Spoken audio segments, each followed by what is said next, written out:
Welcome to Earl Asks Anything. This is my third segment. Today we've got drum covers by Bill. It's an honor to be here. Bill Moffatt. Thank you for having me here. It's a real honor. Yeah, it's great to have you here and visiting Sanctuary Sound Studio, where we also call this the cave, as you can see up there. You have an awesome cave. Well, thank you. This is definitely the place to hang.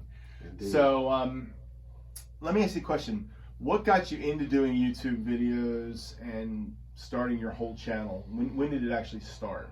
Well, my channel was originally a skateboard channel.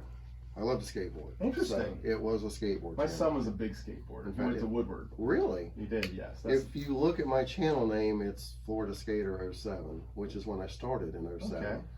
Okay. I did have I had an early Cymbals electronic kit that, and it was very basic, and like an old Cymbals kit, or no, it was ones one from Guitar 07. I bought at Guitar Center. Gotcha. And I set up my room because I taught my son guitar, basics of guitar, and got him into guitar. And he said, "Well, Dad, you used to play drums. You should get a drum kit. We can jam together." So that led to me going out to get the Cymbals kit. I bought it's like $200 at Guitar Center, and we set it up in a room.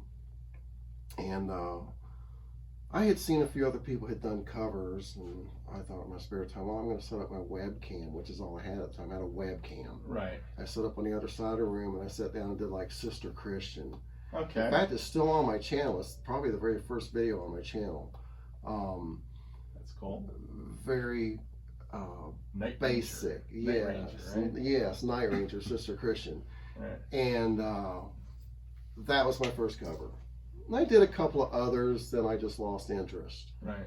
And just, I jammed with my son, and that was it for a long time. In fact, I ended up selling that Cymbals kit because I just lost interest. Yeah. And then for my birthday, Lynn bought my kit that I have now, the Crimson. Lisa's kit? Yes, the Lisa's Crimson kit. And that started the whole thing. Then I found Drum Man 190's channel, I found your channel, and some of the other, and there were some drummers out there that had a huge influence on my channel, what my studio is today.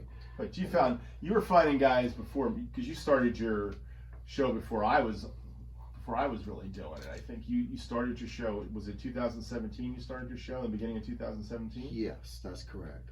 And your show is, again, give me the name of your show, the one that you do every week, your weekly show, the weekly shout out, right? Yes, the weekly shout out. I watch it all the time, I just don't know the names of shows. Just weekly, just I call it my weekly shout out. That's basically so, I remember being on there back after I won Drum Cover of the Year, you put me on a shout out, I remember that.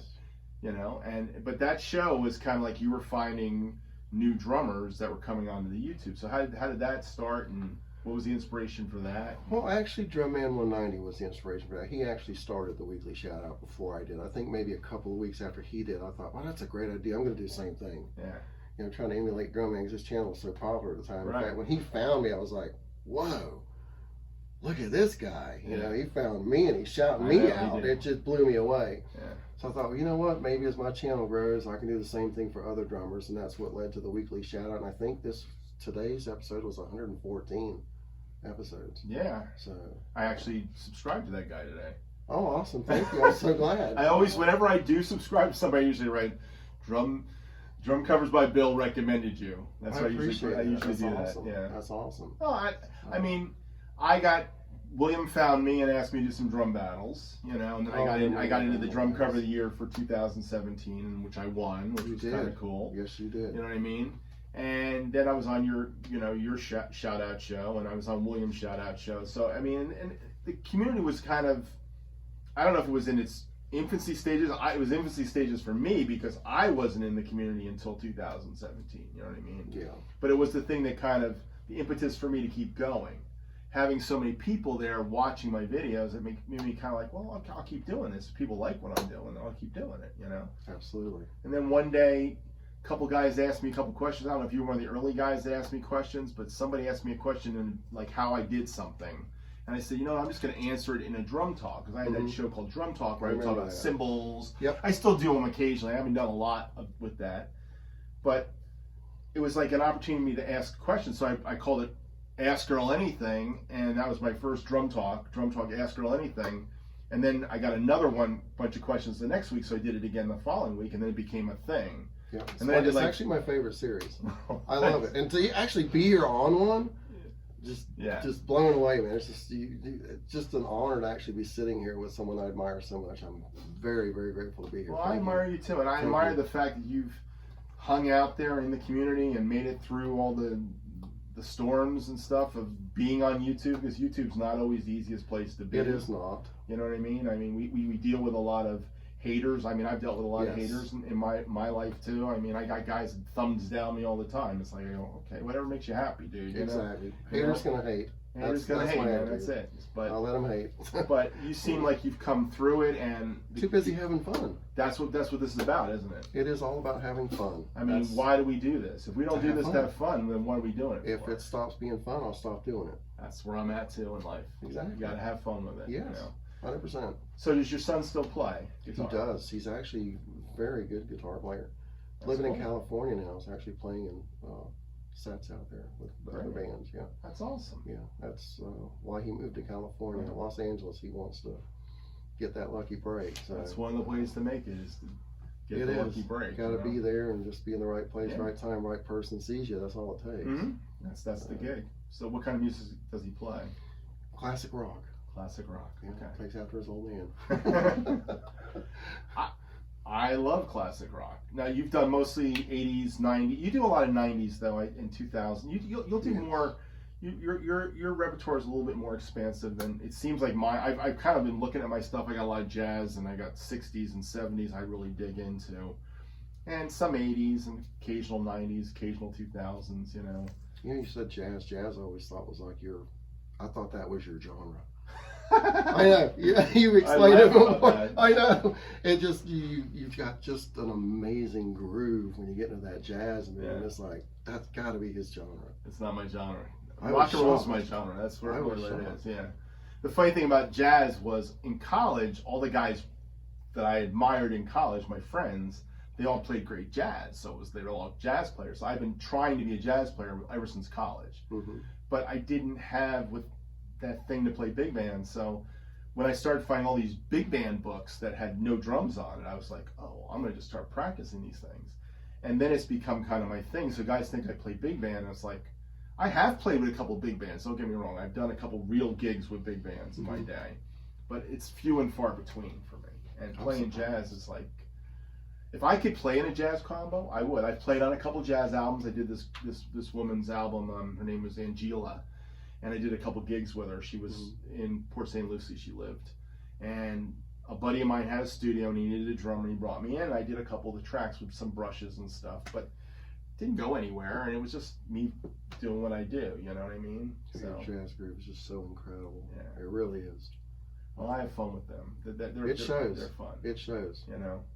And if you're not having fun, then why do it? That's right. Exactly. So, but when the funny thing was, I had one guy, there's a couple guys used to bust my chops all the time. Said, "Oh, you're just a jazz guy. You're just a jazz guy." And then I would play rock and roll, and it's like, "You don't think I play rock and roll?" Well, you know, it's an anomaly. It's like not an anomaly. If you look at most of my covers, most of them are rock and roll covers. You know. Yeah, same. So it's that's my pocket is really 60s and 70s, and I realize I can play. I played all during the 80s. I was in bands during the 80s. So the 80s is like Huey Lewis. I just did Huey Lewis cover. Love Huey Lewis. And I was playing them out in the clubs, you know, clubs, weddings, and that kind of stuff. So to do those things are just like playing a gig to me. That's why it comes back like that. I love classic rock. Yeah, it's one of my favorites. So Elton John's a big fan. You're a big fan of Elton John. Nigel Olsson must be a big. Yes, Nigel Olsson is one of my inspirations as far as drummers go. Elton John has always been my favorite performer. I have seen pretty much every show he's ever come to Florida. I've always made it a point to be at his shows. Wow. He's a great showman, whether it's just him and the piano, or him and the entire ensemble, Yep. or just him and Ray Cooper, or with his percussionist. Yeah. I've seen both, and his shows, he's just a great showman. Yeah. And his songs, a lot of them have meaning for me. Well, anything that I cover, it's got to have meaning. if I don't feel it, I just can't play it anymore. So Yeah. gotta feel it. And with Elton John songs, it's always personal.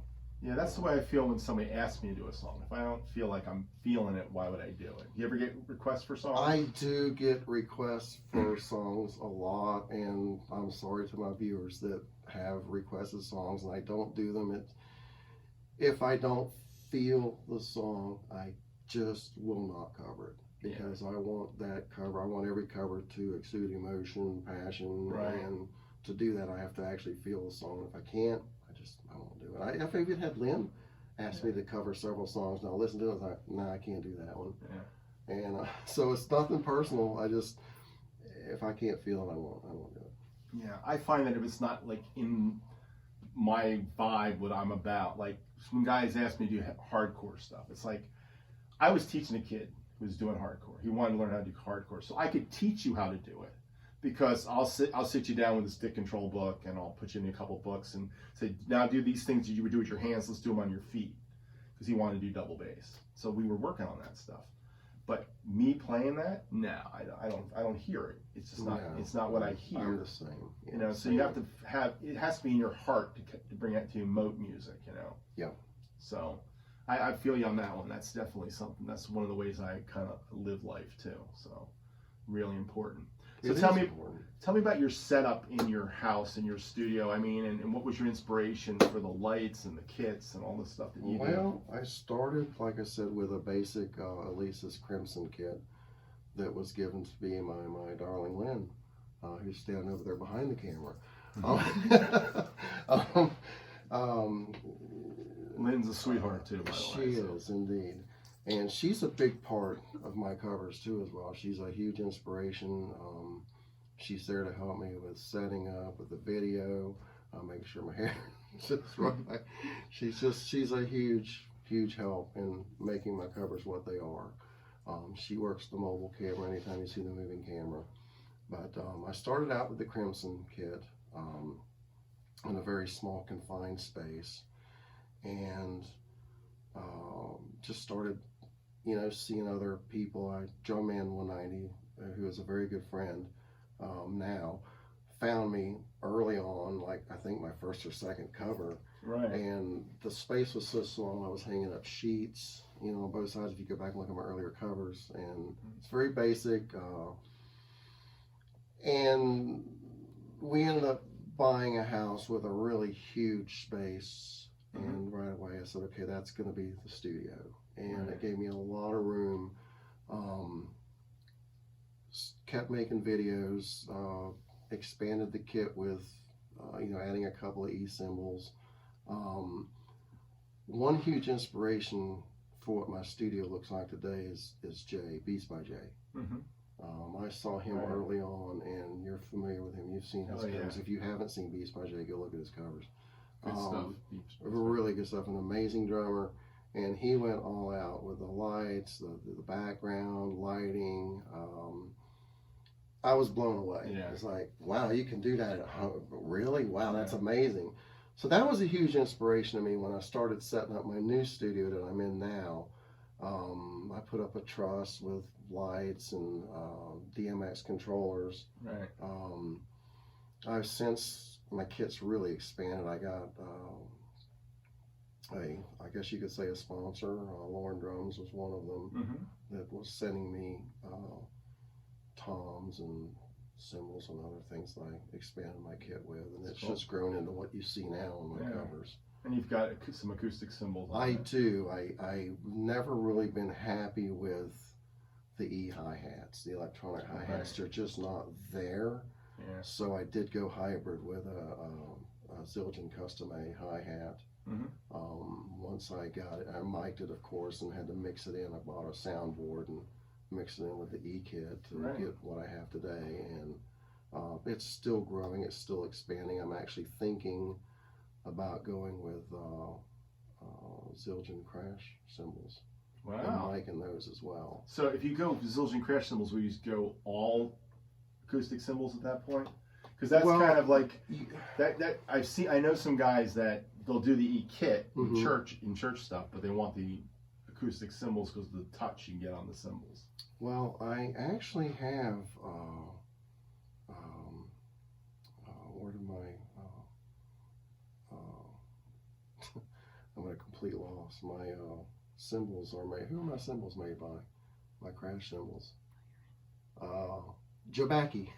Oh, you That's got a complete loss. right. I have That's Jabakis, Jay's thing. Yes, and I saw those and I love Right. them.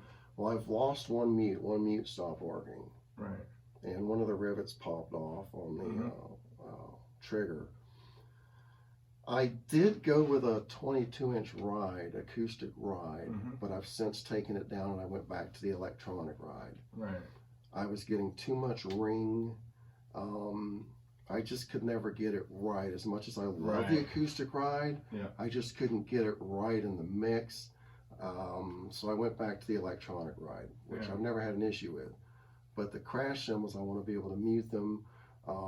I really can't get the cymbal rolls on the Jabakis that I want. Right. So I'm at a point now where I'm actually considering going to acoustic crash cymbals.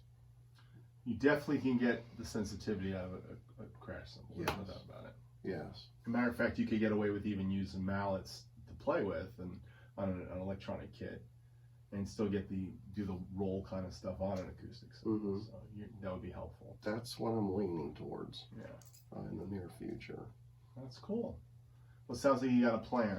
So what's your short-term goals right now for your channel at this point? I mean, you continue with your weekly shout-outs. Yes. You just came off the beat, another year of the beat. What a fabulous year we had for the Beat Season 2. It was incredible. A lot of fun, some of the best talent we've ever seen in this year's competition. Yeah. And it was a lot of fun. And of course, Trey B took the win home. I think a lot of people were surprised at that outcome. But we let the voters run it, the whole thing this year. Everything was transparent. We used polls. So the viewers picked, and that's who they chose. And I'm real happy with that result. Yeah. I think he earned it. It definitely seemed like it was a fair competition. So it was. I think all the drummers involved, especially in the finals, were of equal caliber. I think they were very, very amazing drummers this year. So it's a lot of fun. Well, there's a lot of great players out there on YouTube. There's a lot of great drummers. There are. There's a lot of very inspirational drummers out there that are moving, I think, a lot of people.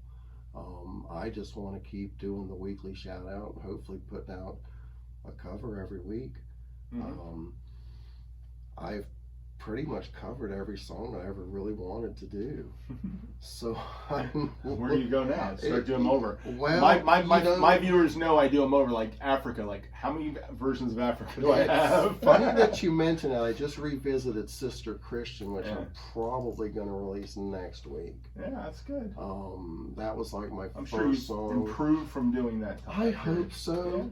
When Lynn bought me my Elisa's kit that I use now, the first one I did, of course, was Sister Christian, and I dedicated that to her. Right. Because she's the reason I got back into it, because she bought me a drum kit. Right. So I did revisit that one. It's been one of my all-time favorite songs, and I hope I did it justice this time around. Well, cool. That's awesome. And that's what you want to do. You want to make sure that you're picking stuff that moves you. Absolutely. That's awesome. Have done some new songs recently, Camila Cabella and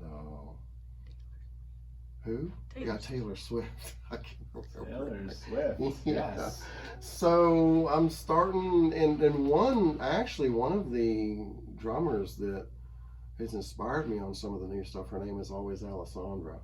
I actually shouted her out a few months ago, I think, and she just has a really unique hi-hat talent. I really like. So I think I try to emulate her when I do a lot of my new songs. But yeah, the new songs. Here's what I noticed about the new songs was like I've done one. Okay, I did Ariana Grande. Yes. I saw that. Yeah, my son I did that for my son last year. my son asked me to do that. So he loved Ariana Grande. That was one of his things. So he kind of was like prodding me. I said, okay, Matt, I'll do one, okay? And I did. I put up the craziest cymbals and stacked crap on top of each other, you know, and did that one song. But it's not really the nicest wording in the song, you know, kind of for me, you know. So, but I find that with the pop stuff, the guys just play whatever they want to play over top of whatever that drum machine groove is on there, you know? Yes. So it's like you're basically soloing over top of it. It's a remix, I guess you could call it. It's kind of a remix. Yes. Where like when we play classic rock, we try to tip our hats to the genre by not overdoing it. Like I was just sharing something with Bill and Lynn, a cover that's going to come out. It was from Michael Perry actually. He asked me to do "Born on the Bayou." By the way, I don't do a lot of requests. Occasionally, every once in a while, a request will show up, and I don't know when this may come out before that cover comes out too, Michael. Just so you know. But I was just banging through it, and I was goofing off, and I was showing them how I was goofing off. I can't put that version up on my channel. It looked like you were having a lot of fun. I was having a lot of fun with it. I was goofing. I was just throwing down on it. You know what I mean? Yeah, it was really cool. But that's how a lot of drummers do with the new stuff. They just throw on it. Yes. They throw as much junk as they've got. Yes. And matter of fact, that's what Instagram is. I mean, I'm on Instagram. I don't know if you're on Instagram. I don't get on there very often. Yeah, well, Instagram's kind of an interesting way. I think I built my channel partially with Instagram. It's kind of interesting because I started doing little clips. What I do is I'll do my drum cover in here, and then I'll bring it in my iPad, and I'll kind of go to iMovie, and I'll edit in iMovie a 1-minute clip, and then I'll throw it up on Instagram. And people watch the Instagram stuff, you know, it's just kind of crazy. And then I put in there, you know, to my YouTube channel and my bio on Instagram. And I think I found some people that have crossed over into my YouTube world because of that. Nice. And I started doing that in 2018 before anybody was really doing the Instagram thing a lot. I mean, there were guys like Michael Johnson who've been in Instagram a long time, and Sergio Torrance is another guy I've seen in Instagram. And I know Drumman's in Instagram too. He came late. He was later to the game than me. I was already in there for a while. I got like 700 videos on Instagram. Wow. But it's just clips, you know, it's little clips. So when I do that kind of junky stuff like I just did there, like I can't really use it as the cover, I'll take the clip, and guys want to watch the drum stuff. They want to see me do stuff. So if you do stuff, you get points on Instagram. You don't get points on YouTube. You get somebody to hate you. You know, they say, that's not the fill they played on the record, you know? Exactly. It's like, I got it. It's not the fill they played on the record. So what? You know? Exactly. Hey. Have fun with it, you Have know? fun. That's what it's all about. But the interesting thing is the pop stuff, you can do whatever you want. And nobody calls you out on the pop stuff. Exactly. And I've seen that same song. You know, I'd go watch 10 different drummers play that song, and every one of them totally different. And they're nowhere near the original. Nowhere near it. Well, you know, Drumman just did a remix. It was incredible, and I was like, well, you know, I've never heard that song before. Let me go listen to the song. Yeah. And I listened to the original song. I was like, gosh, they should have made it like Drumman played it. I mean, it's just better. Yeah, well, I know. The funny thing about the remixes, from a drummer perspective, they're better. Yeah, I thought so. But these pop songs are tightly carved. Yeah, they are. They're basically carved to sell those records. You know, yes. That's the whole thing. Yes. It's very much it's an industry. I do like the ones that use that beat track. Then, like you said, you just put whatever you want to on it. But I'll go watch Always Alessandra playing. It's like, oh man, I love her hi-hat groove. You know, she has such finesse on the hi-hat. She's like, this is cool. And I go watch 3 other people do it, and every one of them is different. Yeah, they're emphasizing the bottom, and they're emphasizing the top. Yeah. They all pick what they want to throw in. Exactly. I was like, I'm going to sit down and just play it like I feel it, and we'll see how it goes. We get dislikes, it's all good. Haters going to hate, no worries. Yeah. But it was fun making it. Yeah. So, yeah, it's all good. Well, as long as we're having fun, that's the key. That's it. Got to have fun. So, closing statements. Anything you want to say to your viewers about anything? I don't know. Except politics. You can't talk about politics. I don't want to talk politics. I don't like politics. Good enough of that on Facebook. So, it's just, you know, it's just, I love making these covers. It's a lot of fun. I enjoy it. I've met some of the coolest people, yourself included, obviously. It's just, I've admired you since day one, mainly because you have a lifetime of experience. Yeah. I have no formal training at all, none. And that's cool. I mean, I had music theory. I played trombone. I learned piano, some piano. And so I learned basic music theory back in the day, and drums were just always something I wanted to do. So I bought a kit and just started putting the 45s or the 33s on, which younger viewers probably won't know what those are. They're vinyls. And just played as loud as I could and played albums. They cost a lot of money now. Albums, an album. Okay. They do. And that's where it all began. And it's just been fun. I enjoy it. I've met some really good people. You, Michael Perry, Drumman 190, of course, Dennis Lansat. I've had some huge inspirations out there. Again, you, Jay, Beats by Jay. It's just, it's the community is amazing. Like you said, there's been some storms, but it's all about having fun. Making covers, playing music, having fun. If you can inspire someone along the way, then that's what it's all about. I'd like to get maybe into some more Christian contemporary music because I love the music. I am a Christian. I am a believer. Jesus Christ is my Savior, and I'd like to get back into maybe some more Christian contemporary music. And since I'm looking for things to do in the branch out, because I've pretty much done everything I wanted to do. Yeah. So it's either slow down, not put covers out every week, which I'm getting from Lynn over there, so that's another question. So we didn't realize we were going to have a director on the set. Okay, I usually direct these things, just in case you're wondering. And I don't do a great job of it, but CCM drummer will be happy that you didn't throw any F-bombs in. So my last guest threw a few F-bombs. No, I definitely won't do that. I don't. Pluses from CCM drummer. That's normally not in my daily vocabulary anyway. At least I try. I hear you on that one. So it's just been a real honor to be here and to actually be sitting in the studio with someone I've admired for so long. I am so happy to have you guys down today and get to visit my studio. Like I tell guys, if you're in South Florida, look me up. I do love meeting the people in the community. I find drummers are the best. One of the things I learned about drummers a long time ago in college was that we like to hang with each other. Guitar players, not so much, but drummers have this thing about we're not in competition with each other. We share each other's ideas and show guys different things. That's what we're about. Absolutely. So it's about the hang, It is indeed. So I enjoy sharing my knowledge with people. That's why I do Ask Earl Anything, why I do Earl Ask Anything, so you guys can meet people like Bill. And you are an incredible wealth of knowledge. I think you've probably forgotten more than I will ever know in a lifetime. Seriously, I mean, it's just an honor to just be here and to be able to ask questions and talk to you. And I always watch to Ask Earl Anything and pick up so much information that I didn't know. And it's been really helpful. I'm really grateful. I just enjoy giving back. That's my thing, and I know that's what I noticed in you from day one. You were giving back to the community. I mean, that's very important. That's what Drum Cover of the Year was about. The first year that I was in it, when I won, it was like giving back. That's what it was about. Absolutely. And William, Drumman 190, he's been about giving back. Always. And yes. Giving back to the community means we're all building into one another, and that's why I said.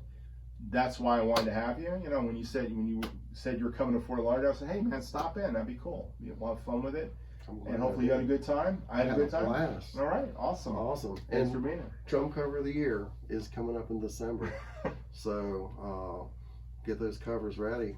It's going to be big this year. I have a feeling. So it's going to be huge. I'm sure it will be. I hope so. All right.